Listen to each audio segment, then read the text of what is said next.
ایک ڈکلیئر کیا ہے کہ وہ آرٹیکل 62 63 پر پورا نہیں اترتا. تو جب آپ سارے لوگ ایک مانے ہوئے ایسے آدمی کو جس کے اوپر اتنا کچھ موجود ہو, جس کے جھوٹ بچے بچے کی زبان پہ سمجھتا ہو, اور جس نے اتنی جرت کی ہو کہ وہ جا کے سپریم کورٹ کے سامنے جعلی کاغذات پیش کرتا ہو, عدالتیں خرید کے تو ان سے فیصلے لیتا ہو, آپ اس آدمی کو اپنا لیڈر مان رہے ہیں, تو پھر آپ کا اخلاقیات ہے کدھر ہے آپ کی غیرت اور کدھر ہے آپ کی حب الوطنی؟ پھر آپ کہیں جی ہمیں نہ کہا جائے غدار نہ کہا جائے. غدار تو آپ آپس میں خود کہتے ہیں. یہ جس نے کہا تھا مودی کا جو یار ہے غدار ہے وہ ہم نے کہا تھا. غدار تو آپ دونوں ہو سکتا سچ کہتے ہوں. میاں صاحب الزام لگاتے رہے بے نظیر کے اوپر, اس کی تصویریں پھینکواتے رہے ہیں. تو اخلاقیات سے گرے ہوئے جتنے لوگ ہیں ان سب کو آپ اپنا امام مان لیتے ہیں. ہماری نظر میں آپ بھی گرے ہوئے ہیں. تو یہ کہنا کہ بڑے اچھے آدمی ہیں, اچھے اس لیے ہیں کہ وہ اپنے معاملات اچھے چلاتے ہیں, لیکن جہاں ان کے مقاصد ہے مطلب ہے وہاں آ کے وہ امامت اس کے پیچھے کھڑے ہو جاتے ہیں, جس کو پورا آپ کی عدالتوں نے ہر کسی نے آپ کو بتایا ہوا کہ جی ایسے.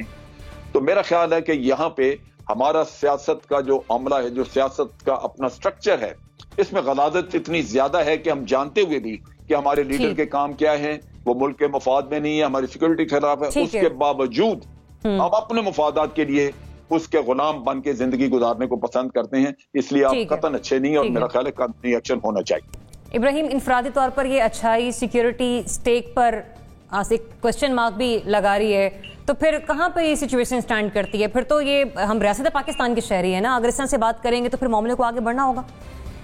دیکھیں, یہ بات تو ٹھیک ہے کہ یہ نیشنل سیکیورٹی کا ایک میٹر تھا اور ایاز صادق نے ایک غلط بیان دیا, اور جنگ کے ماحول میں کسی بھی ملک میں جو ٹینشن ہوتی ہے اس ٹینشن کو انہوں نے بہت زیادہ مرچ مسالہ لگا کے اور بڑھا کے پیش کیا. اسی قسم کی ٹینشن ظاہر ہے کہ بھارت کے 2 طیارے گر گئے تھے, تو اسی قسم کی ٹینشن وہاں بھی ہوئی ہوگی.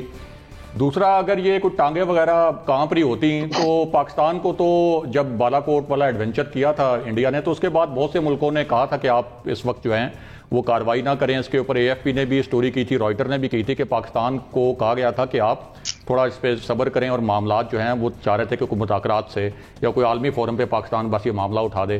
لیکن اگر پاکستان نے ویری نیکسٹ ڈے کارروائی کا فیصلہ کیا تھا تو اس کا مطلب ہے کہ ٹانگیں وغیرہ تو کانپنے والا بیان جو ہے وہ ان کا ٹھیک نہیں ہے. لیکن اس میں اہم بات یہ بھی ہے کہ ایاز صادق چلیں اب یہ کہہ رہے ہیں, چلیں وہ جھوٹ ہی کہہ رہے ہیں کہ جی میں نے یہ بیان جو ہے وہ شاہ محمود قریشی کی وجہ سے دیا تھا, یا ان کو منسوب کر کے دیا تھا, یا عمران خان کے لیے دیا تھا. لیکن آپ کی جو حکومت ہے وہ کہتی ہے نہیں, آپ نے یہ بیان آرمی چیف جنرل باجوہ کے متعلق دیا ہے. بار بار پورے سوشل میڈیا پہ جو حکومت کا سوشل میڈیا سیل ہے, یہ سب سے زیادہ کلپ جو ہے یہ وائرل اس سوشل میڈیا سے ہوا ہے. آج شہباز گل صاحب نے بار بار الفاظ استعمال کیے ہیں یہ ٹانگیں کانپنے والے, یعنی ایک اس کو آپ ٹون ڈاؤن کرنے کے بجائے اور ڈاؤن پلے کرنے کے بجائے آپ بار بار بڑھا رہے ہیں. اور وہ جو ہم پہلے بھی بات کر رہے تھے کہ یہ اپوزیشن جو ہے حکومت کی, یہ ہمیشہ کوشش رہتی ہے ان کے کچھ رہنماؤں کی کہ اپوزیشن کو اور فوجی قیادت کو کسی طریقے سے آمنے سامنے لا کے کھڑا کیا جائے, اور فوجی قیادت کو یہ احساس دلایا جائے کہ انہوں نے دیکھیں آپ کے خلاف یہ باتیں کی اور وہ باتیں ایز اٹ از دہرانا شروع کر دیں. اب اگر وہ کہہ رہے ہیں کہ ہم نے نہیں بات کی تو آپ اس معاملے کو ختم کر دیں یا اس کو ٹون ڈاؤن کریں. دوسری بات یہ ہے کہ اگر آپ کہہ رہے ہیں کہ یہ آپ کارروائی ہونی چاہیے اور اگر آگے بڑھنی چاہیے, اگر یہ کارروائی ہوگی تو یہ تو پھر ایک بہت بڑا پینڈوراز باکس کھلے گا آپ کا. پھر تو آپ جیسے پہلے ذکر کیا عادل صاحب نے, فواد چودھری صاحب کے اوپر بھی ہوگی, حکومت کے کئی رہنما ہیں, خود جو ہمارے کئی ریٹائرڈ آفیسر ہیں انہوں نے کچھ ایسی کتابیں لکھی جن کے اندر کچھ ایسے بیانات تھے, ان کی کچھ ایسی سٹیٹمنٹ تھی جس کے اوپر خود ادارے نے اعتراض کیا کہ آپ کو یہ چیزیں نہیں لکھنی چاہیے تھی, اور ادارے نے ان چیزوں کو ڈس اون کیا. اور دوسرا, اگر آپ ایاز صادق کے خلاف FIR کریں گے تو یہ ایک اور بڑا ایشو بن جائے گا, انٹرنیشنل ہیڈ لائنز بنے گی, بھارتی میڈیا اس کو اور پیٹے گا. پوری دنیا کو پتا ہے کہ ہمارا اپر اینڈ تھا. اور ایک بات اور بھی, یہ جو رائٹر کی سٹوری تھی کہ جب ہمیں یہ کہا گیا تھا, محمد بن زائد کا بھی فون آیا تھا پرائم منسٹر کو کہ یہ 3 جو ہیں وہ 6 میزائل آپ پہ مارنے کی تیاری کر کے بیٹھے ہوئے ہیں, تو ان کو یہ میسج بھی کنوے کیا گیا تھا کہ 3 ٹائمز جتنے وہ میزائل ماریں گے ہم بھی ماریں گے. تو وہ ٹینشن کا ماحول تو ہوا ہوگا, ظاہر ہے کہ کسی بھی ملٹری قیادت ہو, سول قیادت ہو, بھارت کی, پاکستان کی, لیکن انہوں نے اس کو مرچ مسالہ بنا کے پیش کیا. ایک آخری پوائنٹ, ایک بات کو یہ سوچنا چاہیے کہ اس وقت جو اداروں کے متعلق باتیں ہو رہی ہیں جو نہیں ہونی چاہیے تھی, جو تقریریں ہو رہی ہیں, یہ سارا ماحول پچھلے 2 سال میں کس وجہ سے بنا ہے. اس نقطے پر غور کرنا چاہیے کہ یہ نوبت کیوں آئی کیونکہ ہمارے یہ اداروں کے جو اوپر عہدے ہیں یہ بڑے احترام والے عہدے ہیں اور یہ ہمارے نیشنل سیکورٹی سے جڑے ہیں، لیکن یہ نوبت کیسے آئی؟ یہ پچھلے 2 سال کے حالات کا جائزہ لینا چاہیے کہ نوبت کیسے آئی ہے۔ بہتر یہ ہوگا کہ اس معاملے کو یہیں پر جائے، بریک لگا دی جائے، ورنہ اداروں میں آنے والے دنوں میں مزید انتشار پھیلے گا۔ مجھے بڑھنے ایک بریک کی طرف، اسٹے ٹیون۔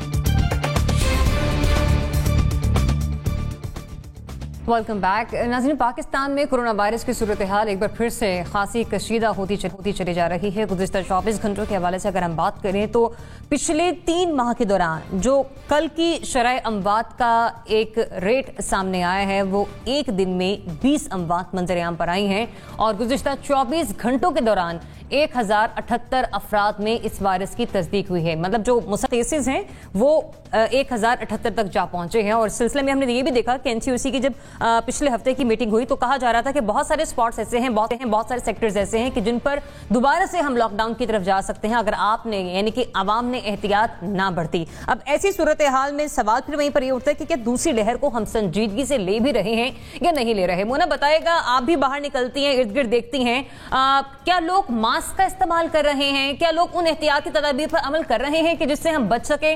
ہم اس سیکنڈ ویو کو لے رہے ہیں ذرا سنجیدگی کے ساتھ؟ نہیں زریاب، میں افسوس کے ساتھ آئی ایم شیور کہ تمام کی یہی رائے ہوگی۔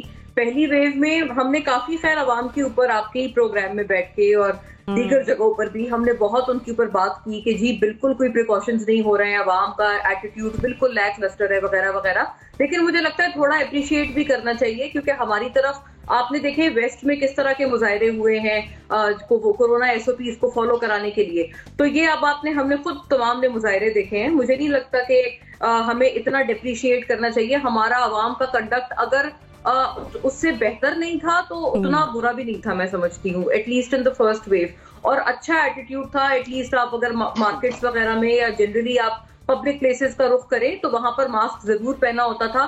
ابھی بھی اچھی بات ہے کہ 2 روز پہلے ایک تو سیکشن 144 بھی لاگو ہوا ہے، اور ماسک نہ پہننے پر فائن بھی آپ کو کیا جا سکتا ہے۔ سلیکٹو لاک ڈاؤن بھی کافی جگہوں پر چل رہا ہے، جو کہ پہلے لیٹس آل ایڈمٹڈ کی ایک بہت اچھی اسٹریٹجی تھی جو کہ ہمارے فیور میں جس نے کام کیا ہے کہ ہم لوگ ایک اسمارٹ لاک ڈاؤن یا سلیکٹو لاک ڈاؤن کریں۔ خیر، لیکن سیکنڈ ویو کو بالکل میں سمجھتی ہوں کہ سنجیدگی سے نہیں لیا جا رہا۔ عوام کا ایٹیٹیوڈ اس دفعہ اب مجھے ایسا لگتا ہے کہ بالکل ہی کچھ سیٹ اپ ہو گئے یا کیا ان کے ذہنوں میں ہے، لیکن اسی طرح کا تاثر ایک ان کی طرف سے مل رہا ہے کہ جیسے وہ بالکل فیڈ اپ ہو گئے ہیں کہ ایک پرانی SOPs کو اور گائیڈ لائنز کو فالو کر کے، لیکن یقین کریں کہ یہ زندگی موت کا مسئلہ ہے۔ عوام کو بھی اس چیز کا بہت مجھے لگتا ہے خیال رکھنا چاہیے کہ ہمارے پاس اس کے علاوہ اور کوئی چارہ نہیں ہے۔ if we want to save lives، اپنی جانیں بچانی ہے، اپنے گرد و نواح میں اپنے پیاروں کی جانیں بچانی ہے، تو اس کے علاوہ حل نہیں ہے۔ لیکن بالکل سنجیدگی سے اب تو کبھی بھی نہیں لیا جا رہا۔ جو اچھے کام تھے یا جو ماسک تھے جو ہم تمام کیری کرتے تھے، ادھر ادھر کی چیزوں کو ہاتھ لگانے میں ہم لوگ احتیاط کرتے تھے، سوشل ڈسٹینسنگ کا مظاہرہ کرتے تھے، وہ سب بالکل آپ سمجھے کہ it has long gone۔ ابراہیم، ہم فیڈ اپ ہو گئے اس لیے سنجیدگی سے نہیں لے رہے کہ ضرورت سے زیادہ پورا اعتماد ہو گئے کہ کورونا ہمیں کچھ نہیں کرے گا؟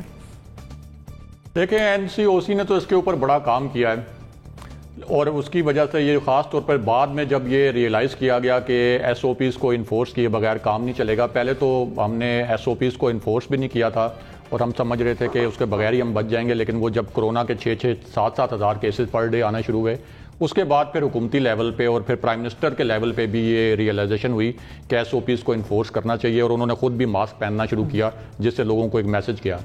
لیکن اب یہ جو سیکنڈ ویو ہے، اس میں ہم نے دیکھا ہے کہ یہ سیکنڈ ویو شروع ہونے کی وجہ یہ ہے کہ لوگوں نے بالکل ماسک وغیرہ پہننے ختم کر دیے تھے۔ آپ کے جو مالز ہیں ان کے اندر جو پہلے SOPs تھے، وہ آپ کی جو شاپس ہیں ان کے اندر SOPs تھے کہ وہ ایک مخصوص ٹائم کے اوپر کھلیں گی، اور پھر وہ ایک کیو بنتی تھی کہ 3 فٹ کا آپ فاصلہ رکھیں گے اور پھر اندر جائیں گے، اور ایک ٹائم کے اندر آپ جو ہیں یہ کسی شاپ کے اندر 15 20 یا 10 سے زیادہ لوگ نہیں کھڑے ہو سکتے۔ تو وہ SOPs جو ہیں وہ آل ٹوگیدر اگنور ہوئے ہیں، اور اس کی وجہ سے یہ سیکنڈ ویو بھی آئی ہے۔ پھر اب یہ وارن تو کر رہا ہے NCOC، اور اسد عمر صاحب اس کو چیئر کر رہے ہیں، لیکن اب اس کو ایک پولیٹیکل مسئلہ بھی بنا لیا گیا ہے کہ اب اپوزیشن کے جلسے جلوس شروع ہوئے ہیں، تو اب یہ وارننگ یعنی NCOC نے یہ وارننگ دینا شروع کر دی ہے، کیونکہ جب تک یہ جلسے نہیں ہو رہے تھے اس وقت تک NCOC نے اتنی کلیئرلی اور اتنے واضح الفاظ میں وارننگ نہیں دی تھی. تو دوسرا آپ دیکھ لیں کہ شہروں کی جو سول ایڈمنسٹریشنز ہیں، جس طرح پہلے سمارٹ لاک ڈاؤن تھا اس کے اوپر بڑی سختی سے عمل درآمد بھی کروایا گیا تھا. اس وقت جو سمارٹ لاک ڈاؤن جہاں جہاں لگایا جا رہا ہے وہ سول ایڈمنسٹریشن بھی بڑی ہاف ہارٹیڈلی اس کے اوپر جو ہے عمل کروانے کی کوشش کر رہی ہے.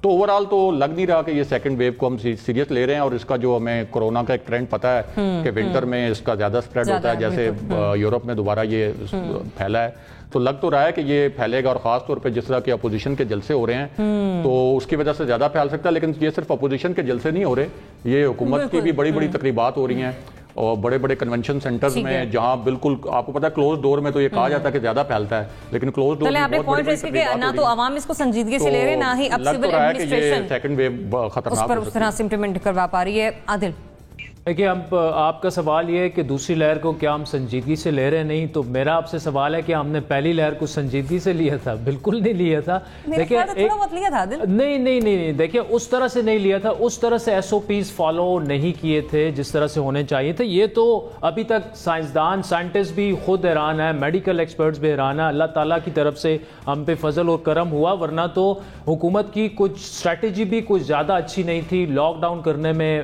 دیر کی گئی، اسکولز کو بند کرنے میں کافی دیر کی گئی، اور آپ نے دیکھا جس طرح سے صوبوں اور وفاق میں بہت سی پالیسیز پر ٹسل آئی. اس میں مراد علی شاہ کی حد تک تو ٹھیک ہے، بڑا انہوں نے فرنٹ فٹ پہ کھیل کے بڑا اچھا کردار ادا کیا. این سی او سی نے اعداد و شمار کی حد تک بڑا اچھا کردار ادا کیا، لیکن میرا نہیں خیال کہ ہم نے کورونا کو اس طرح سے ہینڈل کیا جس طرح سے جتنا ایک بڑا خطرہ تھا. یہ اللہ تعالیٰ کا بڑا فضل و کرم ہے. لیکن میں اس دوسری ویو کی آپ کو ایک بات بتا دوں کہ حالات آہستہ آہستہ بگڑتے جا رہے ہیں، اور ہمیں بھی سب سے زیادہ رسپانسبلٹی، حکومت تو چلیں انہیں چھوڑیں کہ اپنی پرفارمنس پہ توجہ دے، سب سے زیادہ رسپانسبلٹی اس وقت مجھ پہ اور آپ پہ اور میڈیا پہ ہے. یہاں پہ زیادہ لوگ جو بیٹھے ہوئے ہیں اپنے پروگرامز ہیں ان کے تجزیے وہ کرتے ہیں، اور میرے خیال میں نے تو خود بھی کل لاسٹ ویک سے شروع کر دیا کہ پروگرام کے درمیان میں عوام سے ایک اپیل کریں، اور کم از کم اینڈ میں جاتے ہوئے کہ خدارہ اس کو سیریسلی لیں، اٹس ہیئر ٹو سٹے. اور آہستہ آہستہ آگے ہم دسمبر جنوری میں جائیں گے تو فلو لائک سمٹمز تو ویسے ہی بہت زیادہ سپریڈ ہوتی ہے اس سیزن میں، تو کورونا جو ہے وہ کافی. اور دوسرا اس میں دریافت ضرورت اس چیز کی ہے نا کہ ہم متس کو تھوڑا سا برسٹ کریں. ہم یہ کہتے ہیں کہ جی پاکستان میں امیونٹی بہت زیادہ ہے تو یہاں پہ اس وجہ سے ہم نے کورونا کو شکست دے دی. ایسی اگر بات ہوتی تو پھر انڈیا بھی شکست دے دیتا. ان کے حالات، موسمی حالات، ہمارے حالات، ان کو جو وہاں پر بچپن میں جو ویکسینیشن ہوتی ہے تقریباً سیم ہی ہے، ہماری ویدر کنڈیشن بھی سیم ہی ہے، تو پھر اور خوراک بھی تقریباً سیم ہی ہے. تو کیا وجہ ہے کہ وہاں پہ نہیں رک پایا یہاں پہ؟ تو یہ اللہ تعالیٰ کا ایک کرم ہے. لیکن اس کا یہ مطلب نہیں ہے کہ سیکنڈ ویو جو ہے وہ فرسٹ ویو سے زیادہ ڈیڈلی ہمارے لیے خدا نخواستہ ثابت نہیں ہوگی. میں پھر بار بار یہ کہہ رہا ہوں کہ عوام سے بھی ہمیں یہ اپیل کرنی چاہیے اور بار بار کرنی چاہیے. دیکھیں ماسک پہننے میں کوئی زیادہ آپ کو ٹائم نہیں لگتا، 10 روپے کا ماسک ہے، ہاتھ کو سینیٹائز کریں اور جتنا فاصلہ رکھ سکتے ہیں رکھیں. اس پر پبلک اویئرنیس کی زیادہ ضرورت ہے، میسیجنگ دینے کی زیادہ ضرورت ہے، جو ہم سب کو کرنی چاہیے. امیر، دیکھیں میں اس وقت بھی ایک شادی کے فنکشن میں موجود ہوں جہاں سے آپ سے بات کروں گا. آپ تو یہاں سیاستدان بھی آپ نے ماسک پہنا ہوا ہے امیر؟ میں نے ماسک پہنا ہوا ہے. انہوں نے یہاں سیاستدان آ رہے ہیں، ان میں سے کچھ نے ماسک پہنا ہوا ہے، کچھ نے ماسک نہیں پہنا ہوا. یہاں ججز آ رہے ہیں، کچھ نے ماسک پہنا ہوا ہے، کچھ نے نہیں پہنا ہوا. یہاں اور بہت معتبر شخصیات آ رہی ہیں، کچھ نے پہنا ہوا ہے، کچھ نے نہیں. تو ہمیں ایک ملا جلا سا رجحان ہے. ایک بات تو یہ کہ چونکہ ہم نے پہلے وہ جو آپ نے خود کہا کہ ہمیں اتنی خود اعتمادی ہو گئی تھی، چونکہ ہمیں اتنا نقصان نہیں پہنچا اللہ کی مدد سے جتنا باقی ہمارے خطے میں اور باقی دنیا میں پہنچا ہے. تو ہم نے سمجھ لیا کہ شاید ہم کوئی چوزن ون ہے، اللہ کی کوئی خاص منتخب مخلوق ہیں. یہ پاکستان میں 2 کروڑ 22 کروڑ لوگ، ہمیں تو ہو ہی نہیں سکتا. بس یہ ہمیں چھوٹا سا ایک جھٹکا تھا، اس کے علاوہ کچھ نہیں. تو لوگوں نے یہ کنسیو کر لیا کہ شاید بس اب یہ چیز ختم ہو گئی. لیکن اچانک پھر یہ دوسری ویو شروع ہو گئی. اچھا، پرائم منسٹر جو ہیں وہ میاں فصیحت بن کے ساری دنیا کو نصیحت کرتے تھے. تو بھائی میاں فصیحت، پہلے وہ نصیحت اپنے اوپر بھی تو عمل درآمد کرے نا. آج بھی وزیر اعظم نے جو خطاب کیا، بھلے وہ سوشل ڈسٹینسنگ پہ تھے، یعنی ان کو کسی کی چھینک یا کھانسی ان تک نہیں پہنچ سکتی تھی اسٹیج پہ جب وہ گفتگو کر رہے تھے، لیکن ان کو چاہیے تھا کہ وہ ماسک پہنتے. کچھ سمبولک جیسچرز ہوتے ہیں، اس کا یہ ہوتا ہے کہ جب وزیر اعظم ملک کا یا ملک کا چیف جسٹس یا ملک کا آرمی چیف یا اس پائے کے جو شخصیات ہیں جب وہ ایس او پیز پر عمل درآمد کرتی ہے تو خود بخود ایک ٹرکل ڈاؤن افیکٹ پیدا ہوتا ہے سوسائٹی میں. اور بار بار جب لوگ وزیر اعظم کے چہرے پر ماسک دیکھیں گے, ان کی کیبنٹ کے چہرے پر ماسک دیکھیں گے, پارلیمنٹیرین کے چہرے پر ماسک دیکھیں گے, تو خود بخود لوگ کہیں گے کہ نہیں اس کی ضرورت ہے, یہ پہننا چاہیے, یہ باقی کو سنجیدہ مسئلہ ہے. تو ایک تو یہ چیز جو ہے وہ ہمیں غلط نظر آ رہی ہے. باقی میرا تو پہلے دن سے آپ کے پروگرام میں ہمیشہ یہ مقصد رہا ہے, چونکہ ہم ایک غیر منظم قوم ہیں, جہالت بہت زیادہ ہے پاکستان میں, غیر ذمہ دار قوم ہے, ہمارے اندر صحت کا شعور نہیں ہے, ہمارے اندر لائف سیونگ کا شعور نہیں ہے, ہم زندگی کو فار گرانٹیڈ لیتے ہیں, ہم صحت کو فار گرانٹیڈ لیتے ہیں. یہ ہر جگہ پہ آپ روڈ کے اوپر ہماری بے ہنگم اور خوفناک خطرناک ون ویلنگ کی ڈرائیو سے لے کے اور آپ کورونا کے ماسک پہننے تک, یہ ہمارا ایک یا اجتماعی ہمارا ایک جس کا مظاہرہ. ٹھیک ہے, بالکل آپ نے درست بات کی کہ ہم لوگوں کو خود بھی اس کے سنجیدگی سے لینا ہوگا. خود بھی آپ ایک تقریب میں موجود ہیں. جنرل صاحب بتائیے گا کیا لگ رہا ہے آپ کو, ہم لے رہے ہیں سنجیدگی سے سیکنڈ ویو کو؟ میرا خیال ہے ہم پہلے سے بھی زیادہ کیئرلیس ہو چکے ہیں, کیونکہ مجھے اس وقت کا یاد ہے کہ بیکریز میں اور دکانوں میں جہاں کہیں جن کو اجازت تھی کھولا رکھنے کی, وہاں وہ باہر انہوں نے آدمی کھڑا کیا ہوا ہے جو ڈسٹینس مینٹین کر رہا ہے, نیچے نشان لگائے ہوئے ہیں, آپ 1 یا 2 سے زیادہ لوگ اندر جا نہیں سکتے تھے. وہ چیز اب دکانداروں نے ختم کر دی ہے. اور ماسک پہنے ہوئے, آج جمعہ کی نماز تھی, وہاں پہ بڑے ہی کم لوگوں نے ماسک پہنے ہوئے تھے. تو لگتا یہی ہے کہ لوگوں میں وہ اویئرنیس تو ہے لیکن سیریسنس نہیں ہے, جس کی وجہ سے لوگوں میں سیریسنس نہیں ہے. سوری ٹو انٹرپٹ جنرل صاحب, میرے پاس وقت بہت ہی مختصر ہے, آپ کا کامنٹ ضرور آ گیا, لیکن باقی پینل کا جو کامنٹ ہے, جو ان کا تجزیہ ہے, ان کے نو کے رسپانس کے ساتھ ناظرین آپ اسکرین پر دیکھ سکتے ہیں, اور آپ مل کر اس معاملے کو سنجیدگی سے نہیں لے رہے. بہرحال اسی کے ساتھ ہی مجھے مہمان کو دیجیے اجازت. اللہ حافظ.